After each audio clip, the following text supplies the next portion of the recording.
High court grade 2 exam 90 para start. ફરિયાદ પક્ષના કેસની ટૂંકમાં હકીકત એવા પ્રકારની છે કે આરોપી પોતે વીજ કંપનીના વીજ ગ્રાહક હોવા છતાં તારીખ 5/10/2020ના રોજ મોજે નાના બાવળ ગામે આરોપીએ તેના વીજ મીટરના ટર્મિનલ બ્લોકમાંથી આઉટગોઇંગના સાઇડે ન્યૂટ્રનના ટર્મિનલમાં ફેઝ આપી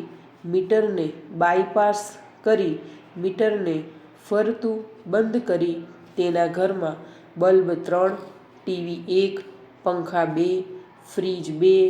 એમ મળી કુલ 840 વીજ વોલ્ટનો લોડ વાપરી વીજ ચોરી કરી રૂ. 2413.21 વીજ ચોરી કરતા વીજ ચેકિંગ દરમિયાન પકડાઈ જઈ ગુનો કરેલ હોવા બાબતની ફરિયાદના કામે તપાસ કરનાર અમલદારે તપાસના અંતે અદાલતમાં આરોપી વિરુદ્ધ ઉપરોક્ત ગુનાનું ચાર્જશીટ રજૂ કરેલ છે, જેને સ્પેશિયલ જીબી કેસ નંબર 10/2023થી રજીસ્ટર કરવામાં આવેલ છે. સદર કામે આરોપીને અત્રેની અદાલતના સમન્સ/નોટિસની બજવણી કરવામાં આવતા આરોપી તેઓના વિદ્વાન વકીલશ્રી મારફતે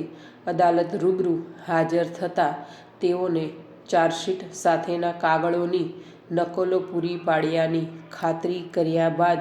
મારા પુરોગામી ન્યાયાધીશશ્રી દ્વારા આરોપી વિરુદ્ધ આંક 8થી તહોમતનામું ફરમાવી આરોપીનું આંક 9થી નિવેદન રેકર્ડ કરવામાં આવતા આરોપીએ તહોમતનામા મુજબના ગુનાનો ઇનકાર કરતા ફરિયાદ પક્ષના કેસની કાર્યવાહી આગળ ચલાવવામાં આવેલ છે. ત્યારબાદ ફરિયાદ પક્ષ તરફે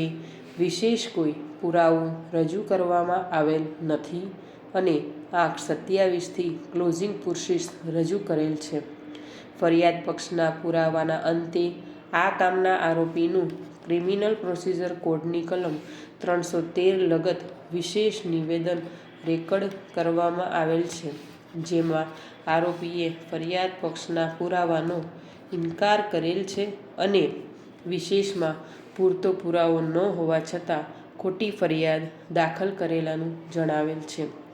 ત્યારબાદ ફરિયાદ પક્ષ તરફે વિદ્વાન એપીપીશ્રીએ રજૂઆત તથા દલીલ મુજબ આરોપી સામે મુકાયેલ આક્ષેપો તથા તહોમતનામું ફરિયાદ પક્ષે મૌખિક તથા દસ્તાવેજી પુરાવાથી સાબિત કરેલ છે અને આરોપી પોતે વીજ કંપનીના ગ્રાહક ન હોવા છતાં તારીખ 5/10/20ના રોજ મોજે નાના બાવળ ગામે આરોપીએ તેના વીજ મીટરના ટર્મિનલ બ્લોકમાં આઉટગોઇંગના સાઇડે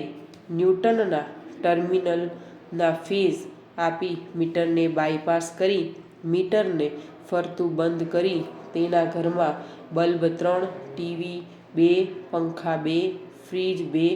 એમ મળી કુલ 840 વીજ વોલ્ટનો લોડ વાપરી વીજ ચોરી કરી રૂ. 2413.21 વીજ ચોરી કરી વીજ ચેકિંગ દરમિયાન પકડાઈ જઈ ધી ઇન્ડિયન ઇલેક્ટ્રિસિટી એક્ટ 2003ની કલમ 135(1)(a) મુજબનો ગુનો સાબિત થતો હોય આરોપીને તકસીરવાન ઠરાવવા જોઈએ અને સજા કરવી જોઈએ. બચાવ પક્ષે આરોપી તરફે વિદ્વાન વકીલશ્રી નાઓએ પોતાની દલીલમાં જણાવેલ છે કે આરોપી ઉપર વીજ ચોરી કર્યાનો ખોટો આક્ષેપ કરવામાં આવેલ છે. બનાવવાળી જગ્યા આરોપીની માલિકીની હોવા બાબતે કોઈ ખરાઈ